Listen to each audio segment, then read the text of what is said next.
And let's start right here where we left things on Friday. Ukrainian President Zelenskyy now says, hey, I'm ready to sign that minerals deal with the United States. This despite his heated confrontation, I'm sure you saw it, with President Trump and Vice President Vance in the Oval Office on Friday afternoon. Madeleine Rivera is live in Washington with the latest for us. Hey, Maddie.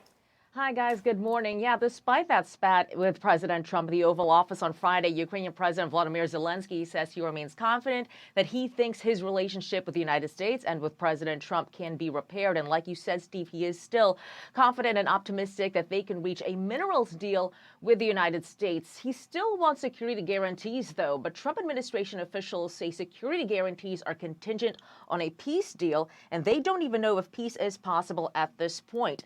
That's why they say they're trying to get Russian President Vladimir Putin to the negotiating table.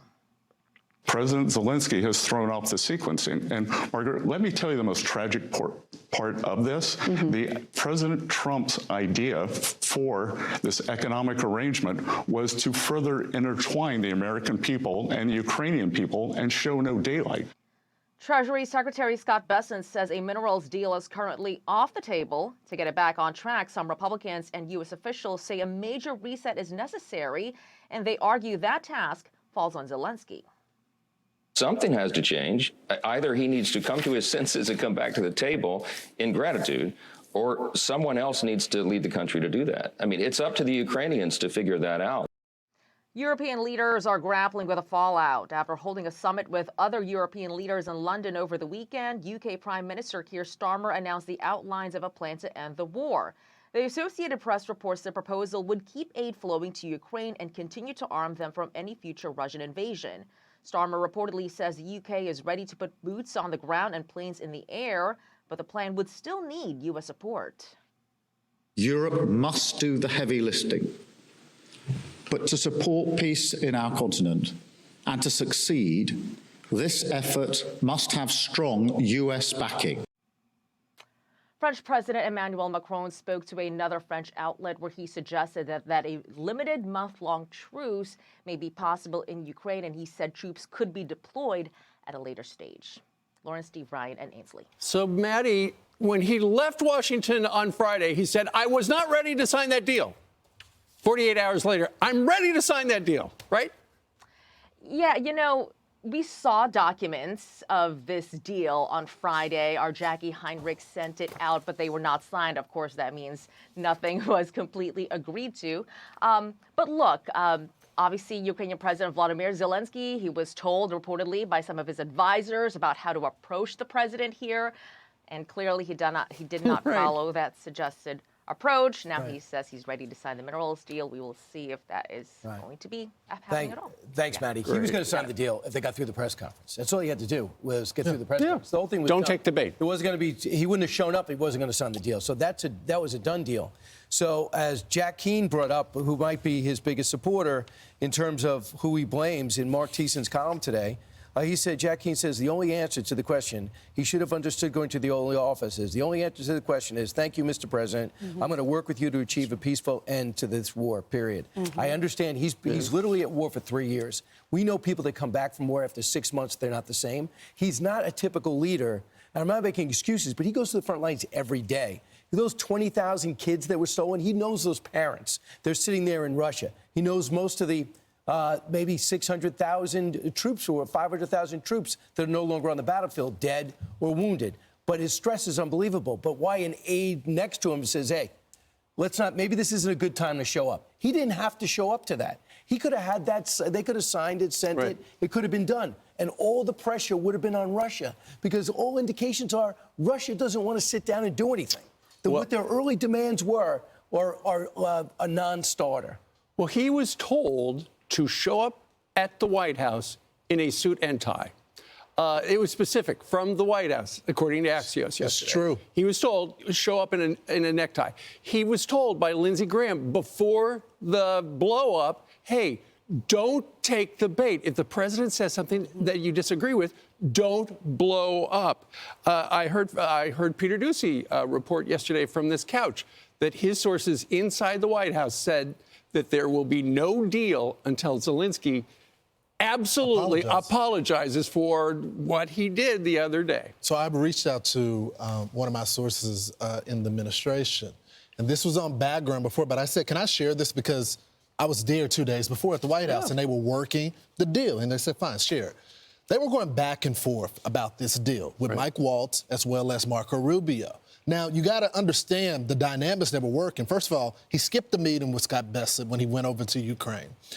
Slept through it, I think. Slept through the meeting. Yeah. And then Marco Rubio and the vice president, they come up with this deal with Zelenskyy, and he says, okay, I'm going to just go to the parliament to get it signed off on. Then he goes publicly and goes against the deal. Right. So the administration was already on edge, but the president was still saying, let's get the deal done. So to Steve's point, he has this congressional meetup, and Lindsey Graham, to your point, says, don't blow up, go after, be grateful, be thankful, and you go do it this way. Wear a suit. Wear a suit. He goes there, Ainsley, and does the exact opposite of all the advice that he was given, and he tries to litigate his case before the media. Yeah, it's amazing that we have helped them so much, given them so many resources, so much money, so much equipment, and that is the way he was treating our president and J.D. Vance in the Oval Office. He wants more. He's saying he told the BBC he's still willing to have a constructive dialogue with the United States. He said, I just want the Ukrainian position to be heard. We want our partners to remember who the aggressor is in this war. Here is Secretary Marco Rubio. I really am puzzled why anyone thinks that trying to be a peacemaker is a bad thing. It's only a bad thing when it's Donald Trump trying to do it. I would ask everybody this. If there are no negotiations, what is the alternative? Another 4 years of war, another 3 years of war in which the United States and Europe continues to pour billions of dollars into a war in Ukraine? Is that the alternative? I've asked every foreign minister I meet with, tell me your idea of how this turns out. Most don't have a plan. A few have said, well, let's give them another year of fighting. A year from now, a year later, after another year of death, another year of destruction, then maybe Putin will be ready to negotiate at that point. No one here is claiming Vladimir Putin is going to get the Nobel Peace Prize this year, or that he should be the man of the year of the Humanitarian Association. What we're arguing here is he has a very large country. They're in full war footing. They're cranking out weapons now at a war footing pace, and we need to figure out, is there a way to get them to stop the war? And the only way you're going to do that is to get Russians engaged in negotiations. After hearing that, Chris Van Hollen, who's just off the hook on Gaza, he's against the Israelis and anything that Donald Trump's doing, he says he regrets his supporting Marco Rubio for Secretary of State. Right. So does he understand, number one, Marco Rubio was sitting right there. No one told Marco Rubio what to say there. No. Number two is the Russians are losing 1,000 troops a day. If you read the New York Post today, they interviewed 25 people staying in Ukrainian prisons. Nobody knew what they were fighting for. They all were there because they were threatening their families or that they had absolutely no money and they promised to pay their families if they got killed. They're literally doing human sacrifices. So there's a chance that the Russians might be, well, we're great at misreading the Russians when they were Soviets too. There's a chance that they might be hollowed out and might be ready. And let's just put the ball in their court. Everyone in Ukraine, just sign this deal, put it in the Russians' court. Yeah. And if they are going to insist on elections, more land, not returning the children, and knocking a million-man force to 85,000, everyone will know they're not sincere. Yeah, but Zelenskyy doesn't want to do it.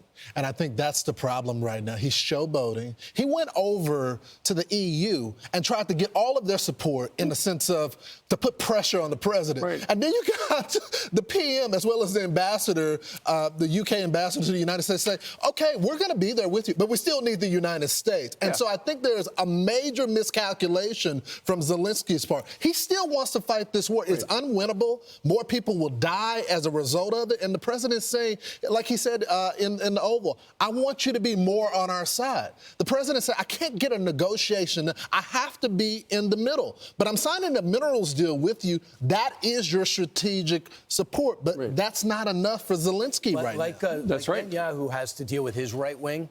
He's got a right wing.